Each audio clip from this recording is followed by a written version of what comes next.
Hello guys, welcome back to my channel and welcome back to another video. As always, I am so excited to have you guys here. And if you're new here, hello and welcome. My name's Claire. I am a naturopathic doctor and my goal for this channel is to really help support you on your health journey. I am super excited for today's video because we are talking how to take a holistic approach to your health. This is a topic I am extremely passionate about. I think a lot of times when we talk about health, we really focus on diet and exercise. While those are huge components of our health, there are so many other things that go into our health and really make up our health. So I wanted to take time today to talk about 5 other pillars of health that can really make a huge impact in your health. Hi guys. So I am just editing this video and of course there are a million other things that are popping into my mind as I'm editing the video. But I wanted to add a little bit more context to this introduction. One of the reasons why I started my Instagram and my YouTube is because I am truly passionate about helping people improve their health and giving people the tools to help improve their health. And a really big barrier that I've come up against is that our world is just not conducive to our health. I think that there's a lot of reasons why we are seeing chronic disease increase, why so many people are struggling with their health. Yeah, that is a really big reason why I started my Instagram and my YouTube, was just to help you guys better navigate the world so that you can really improve your health. With that being said, I know that I will not be able to cover everything in this video, but I will take this opportunity to shamelessly plug my email list and my Instagram. I send out emails weekly on different health topics. Again, my goal is really to help educate and empower you guys to learn and understand more about your health. And then that's really the goal with my Instagram as well. Anyway, I just wanted to pop on, add that little note. But with that being said, let's get back to the video. So I will have all of the pillars and sections timestamped down below so you guys can click around and watch different topics as you would like to. I do recommend watching the entire video, especially if you are looking to take that holistic approach to your health. Although I do realize that making a lot of changes at once can be overwhelming. And I also know that slow and intentional changes to our lifestyle really create the most long-term and lasting habits. So I really do recommend picking 1 or 2 areas to focus on first, and then gradually over time you can start to tackle more and more aspects. Because I think that diet and exercise are talked about so much, I'm not really going to talk about them in this video. Definitely let me know in the comments below if you guys would like me to make a sit-down video on nutrition basics or where I would start if I was trying to eat healthier in 2024. With that being said, I am super excited to get into the video, so let's just get into it. Okay, so pillar number 1 that we are going to talk about is sleep. Sleep is incredibly important for our body. Sleep is when we rest and repair our body and we repair our tissue. Sleep is also incredibly important for cognitive function and mood regulation. It also has a huge impact on our hormones, impact metabolic health. We actually know that sleep deprivation can impact ghrelin and leptin, which are our hunger and satiety hormones. So getting sleep is incredibly important no matter what your health concern is. And both quality and quantity matter. We want that sleep to be deep and restful. And I know that a lot of people have either issues falling asleep or staying asleep. We know it's very common for people to have that 2 to 3 a.m. awakening and then it's hard for them to get back to sleep. So I wanted to talk about my few top tips for getting restful and high quality sleep. So the first one is just creating a really good environment. You want your bedroom to be very dark and on the cooler side. Another really important thing is actually setting your circadian rhythm. So our circadian rhythm is controlled by 2 hormones mainly, and that is cortisol and melatonin. So we can actually use light and dark to help regulate this cycle. So making sure that we get bright light exposure in that first hour that we wake up. And if you are like me and you live somewhere on the more northern side, I'm in Canada right now, you may be waking up before the sun. I generally will wake up before the sun, so I use a mood light, and this just helps to mimic that natural sunlight and give my eyes that bright light exposure in the morning. And then in the evening, this is so important, but avoiding bright lights and screens before bed. I will usually try and avoid my phone and any other screens before I go to bed. The best way to do that is to actually keep them out of the bedroom, and that just sets me up for a really good sleep at night. And I do really find that when my evening routine is on point, I sleep a lot better. I wake up feeling a lot more rested, and then I'm more likely to do my morning routine. That sets me up for a better day, which means I'm more likely to do my evening routine. So taking a look at your evening and morning routine is a really good place to start. Some other things to consider with sleep are things like caffeine and alcohol intake and large meals before bed. Making sure that you're getting to bed early enough so you can actually get 8 hours is also going to be really important. Okay, the next topic is stress management and mental health. This one is incredibly important. Stress can take a huge toll on the body. It can impact our immune function, cardiovascular health, metabolic health. It can also greatly impact our digestive health. States of stress downregulate the digestive system. This means that you will not be able to break down your food or absorb the nutrients as well. It's also going to downregulate the function of the liver and gallbladder, which are incredibly important for digestion and overall health. Managing our stress levels is incredibly crucial, and I totally understand that everyone has stress in their lives. And I think nowadays we're dealing with even more stress, and I think that there's a lot of reasons for that. Just the sheer amount of information we have access to is very straining on our nervous system. So there's two things that we can do. One is actually evaluating our stress and finding what is actually important stressors and things that we as people need to deal with. And then two, identifying the things that are completely out of our control. If we identify those, it's going to make part two, improving our coping mechanisms and finding healthy ways to cope with stress, a lot more easy. The first thing that I like to do is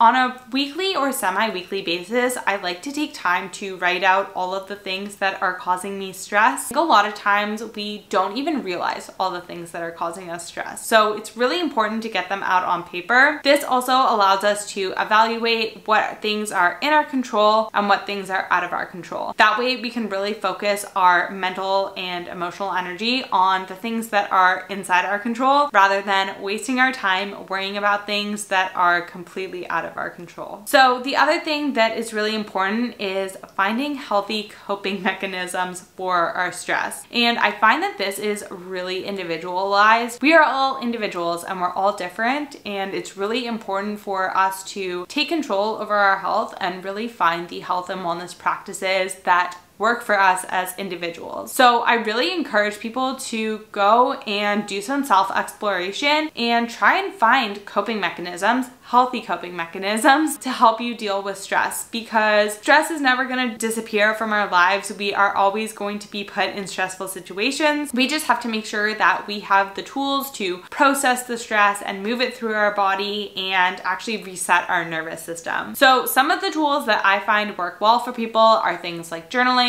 meditation, deep breathing, finding hobbies and activities that they enjoy, spending time in nature. Spending time in nature is incredible for our stress response, great for our nervous system. We actually know it can help lower inflammation in the body. Another huge one is social connection, which we are going to talk about in depth more because it is its own pillar, but all of those can really help with the stress response. Things like movement can also be incredibly good for dealing with stress. I feel like I could make a whole video on that, so definitely let me know in the comments below if you would like an entire stress video, how to identify stress, deal with stress, how to move stress through the body, because our body does hold on to stress. Yeah, let me know, and let's move on to the next pillar. Okay, so the next pillar is emotional health and mindset work. I was debating adding this as a pillar, but I do really think it's an important part of any person's health. I think that if you don't have good emotional health and a positive mindset and a growth-oriented mindset in life, it's going to make your health journey a lot harder. We are going to experience setbacks and failures on our health journey. We are all going to make mistakes. mistakes, and it's really important to approach that with a growth-centered mindset and seek those setbacks as learning opportunities and kind of move on rather than getting hung up on our mistakes. This also just applies to life. So having a positive and a growth-oriented mindset just helps us to move through life's challenges a little bit easier. And I'm definitely not saying that this takes away life's challenges. It definitely does not. But having that constant mindset work and a growth-oriented mindset can help us move through life's challenges easier. This can help to mediate the stress that those life events have on us and therefore positively impact our health. I hope that that all made sense. I really found that this has made a huge impact in my life. So I will put a list of my favorite books that I would recommend if you are just looking to improve your mindset or just kind of cultivate a little bit more self-awareness in 2024. Because again, I do really think that it positively impacts both your mental and your physical health. I will also say I think there is a limit to how much we can gain from books. I think a large part of this is also going inward and doing self-exploration. That is going to be different for every person, but I'll leave it there for the mindset and personal growth, and we can move on to the next pillar. Okay, so the next topic or pillar is social connection. People have thrived in communities for thousands of years, and there is a strong reason why. We are just social beings, and social connection is really important for our health. And I think nowadays with social media and the internet, we get a false sense of connection. While I love social media, you know, for its purpose, I do have a YouTube channel and I'm active on Instagram. I do think that there's limitations to the connection that you can build through that. I think those deep, intimate connections that you make with close friends or family are really, really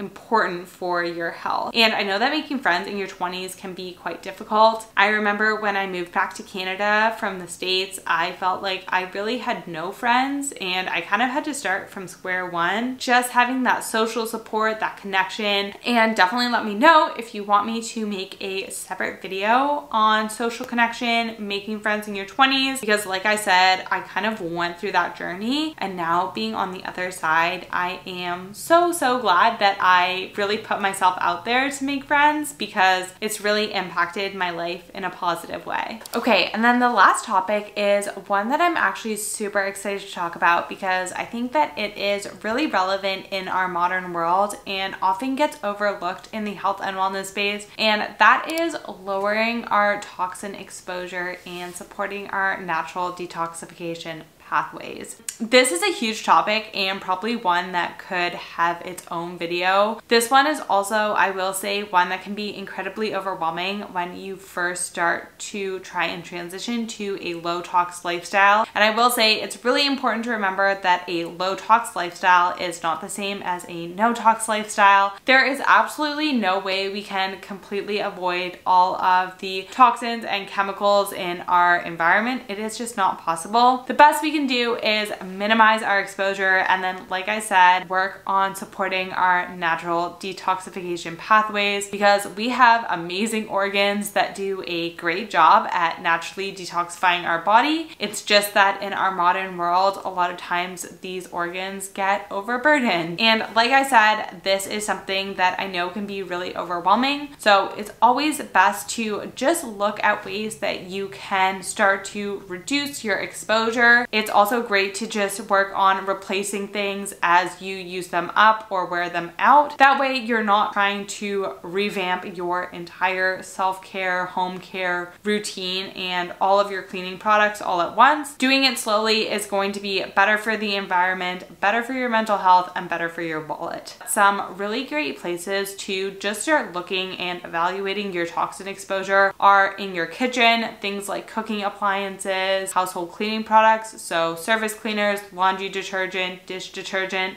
A huge place is self-care and self-hygiene. So skincare routine, cleaning products, makeup, all of those can contain chemicals that can be harmful for our health. But what I really wanted to focus on is also how we can naturally support our detoxification pathways. So our bodies naturally detoxify a lot of the chemicals that we're exposed to on a regular basis, and we do that through the liver, digestive system, skin, and sweating, and then also through our urine. So starting off, making sure you're staying really well hydrated is a great way to help support the kidneys. Sweating on a regular basis is a really great way to help support detoxification naturally through the skin. Making sure that you're supporting your digestive system and that you're having regular bowel movements. And then of course there is our liver, which is our main detoxifying organ, and our liver does so much for us on a daily basis. So it's really great to support it in any way we can. A huge way that we can help to support the liver is through eating